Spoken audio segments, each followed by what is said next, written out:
اللہ تعالیٰ فرماتے ہیں کہ یہ جو آپ بری چیزیں میرے لیے دیتے ہیں،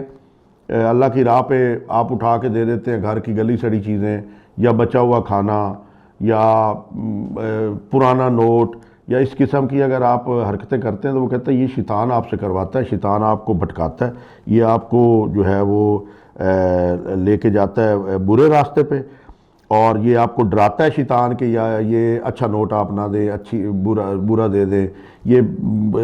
سامان جو خراب ہوا پڑا ہے یہ دے دیں، بچا ہوا کھانا جو ہے ہمارا بچہ پڑا کل فریج میں 3-4 دن کا پڑا، باہر فقیر آیا تو وہ اٹھا کے دے دیا،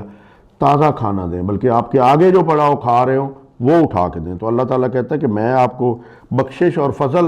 دیتا ہوں، جبکہ شیطان جو ہے وہ آپ کو گمراہ کرتا ہے اور بے حیائی کا حکم دیتا ہے اور تنگ دستی وہ لے کے آتا ہے آپ کے لیے۔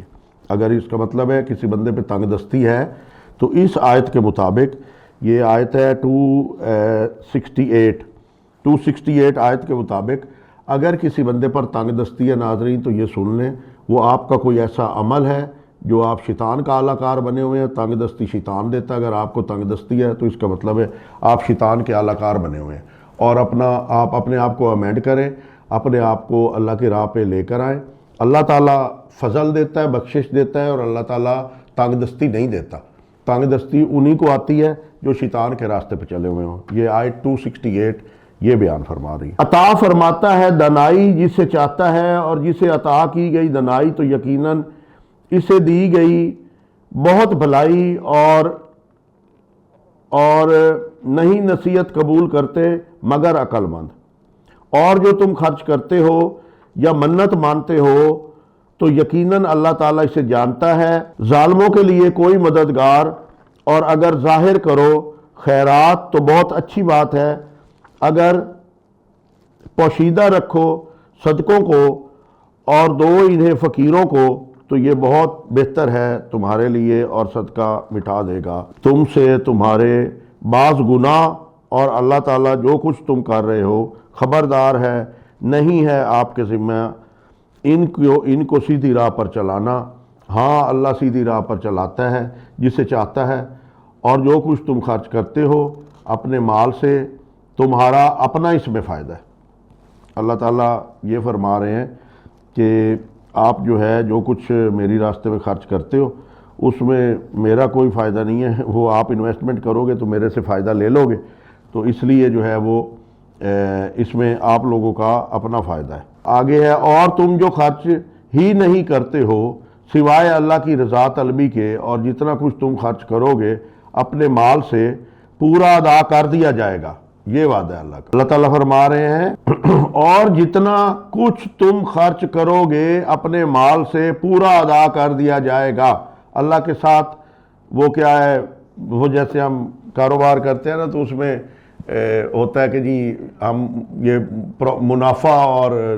اس میں نقصان ہم دونوں کے اس میں ذمہ دار ہیں، تو یہ وہ کاروبار ہے۔ اللہ تعالیٰ کہتا ہے جب میرے راستے میں آپ خرچ کرتے ہیں تو اس میں صرف پروفٹ ہی پروفٹ ہے، اللہ کے راستے میں خرچ کرتے ہیں تو اس میں اللہ تعالیٰ کہتا ہے نقصان نہیں ہے آپ کا، یہ واضح اللہ تعالیٰ نے کہہ دیا ہے۔ یہ آیت ہے 272 جس میں اللہ تعالیٰ فرما رہا ہے اور جتنا کچھ تم خرچ کرو گے اپنے مال پورا ادا کر دیا جائے گا تمہیں، اور تم پر ظلم نہیں کیا جائے گا۔ اللہ تعالیٰ اسے ظلم تصور کر رہے ہیں کہ آپ اللہ کی راہ میں جو ہے وہ خرچ کریں اور اللہ تعالیٰ وہ آگے سے پورا آپ کو ادا نہ کرے، تو اللہ تعالیٰ کہتا ہے کہ یہ ظلم ہوگا کہ اگر آپ کو ادا نہ کیا جائے، اور میں ظلم کرنے والا نہیں ہوں، آپ پر ظلم بالکل نہیں کیا جائے گا۔ آپ اللہ کی راہ میں کھلا کے خرچ کریں۔ اور ایک میں اور یہاں پہ آپ کو آگے چل کے بھی میں بتاؤں گا کہ جب اللہ آپ لوگوں پہ خاص طور پہ تنگی کا وقت ہو نا، کہ آپ کے پاس کچھ 1 روپیہ بھی کھانے کا نہیں ہے۔ میرے پاس بھی لوگ آئے ہیں،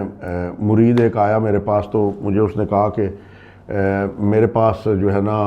بالکل کھانے پینے کے کوئی پیسے نہیں ہیں اور میرے حالات بہت خراب ہیں، تو پیر صاحب میرے لیے کچھ کرے۔ تو میں نے اسے کہا کہ بھائی تم جو جا کے وظیفہ کرو۔ میں نے اسے وظیفہ ایک دے دیا۔ وہ کچھ دنوں بعد آیا، اب وہ پتہ نہیں کس نیت سے کر رہا تھا،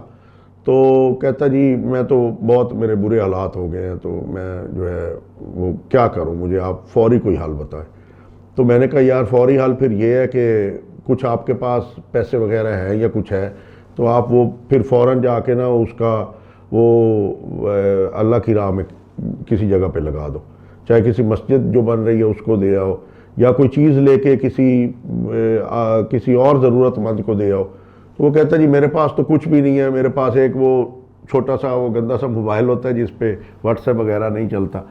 وہ کوئی 1000-1500 کا تھا اس کے پاس، کہتا جی میرے پاس تو یہی ہے۔ میں نے کہا جاؤ یہی بیچ دو۔ تو اس نے خیر عمل کیا، وہ بیچ آیا، 1800 کی 1500 کتنے کا بکا اس کا، کہتا جی یہ اب میں اس کا کیا کروں؟ میں نے کہا اس کا تم جو ہے نا باجرہ لو، 2.5 کلو باجرہ لو اور اس کو چھت پہ ڈال دو، اور 1-2 انڈے لو، ایک انڈا اپنے اوپر سے، ایک اپنی وائف کے اوپر سے، اور کوئی بچے ہیں تمہارے تو ان کے اوپر سے ایک انڈا وار کے وہ آپ پھینک دو، اور پھر جو ہے باقی اگر کوئی پیسے بچتے ہیں کوئی نیاز بنا لو اور غریب لوگوں کو وہ بانٹ دو، گھر میں کوئی کھانا بنا کے اور وہ جا کے خود بھی کھا لو اور لوگوں کو جا کے وہ کھانا کھلا دو۔ تو اس نے یہ عمل کیا، اور 3-4 دنوں کے بعد آیا تو کہتا جی مجھے جو ہے نا وہ بہت بڑا کانٹریکٹ مل گیا ہے ایک کوئی بلڈنگ کا، تو میرے پاس تو بہت سارے پیسے آ گئے ہیں، تو شاہ صاحب کچھ میرے لیے بھی پیسے لایا کہ جی آپ نے مجھے طریقہ بتایا اور آپ نے مجھے دعا دی ہے، تو یہ میں آپ کی خدمت میں پیش کرنا چاہ رہا ہوں۔ تو میں تو ایسے پیسے ناظرین لیتا نہیں ہوں، میں نے کہا نہیں یہ بھی جا کے خیرات کرو، مجھے یہ نہیں چاہیے۔ تو بہرحال جب آپ پہ بہت زیادہ تنگی ہو اور بہت زیادہ برا وقت آپ کا چل رہا ہو، تو آپ فوراً آپ کے پاس پیسے نہیں بھی ہیں تو اپنی کوئی ضرورت کی چیز بیچ کے بھی آپ وہ لے کے اور جا کے اگر اللہ کی راہ میں آپ لگا دیتے ہیں، جیسے میں نے بتایا، کچھ انڈے لے کے اپنے اوپر وار دیں، کچھ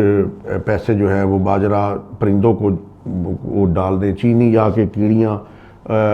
جدھر سے وہ نکل رہی ہوتی ہیں، ہول مختلف جگہ پہ زمین میں ہوتے ہیں، ادھر جا کے چینی ڈال دیں،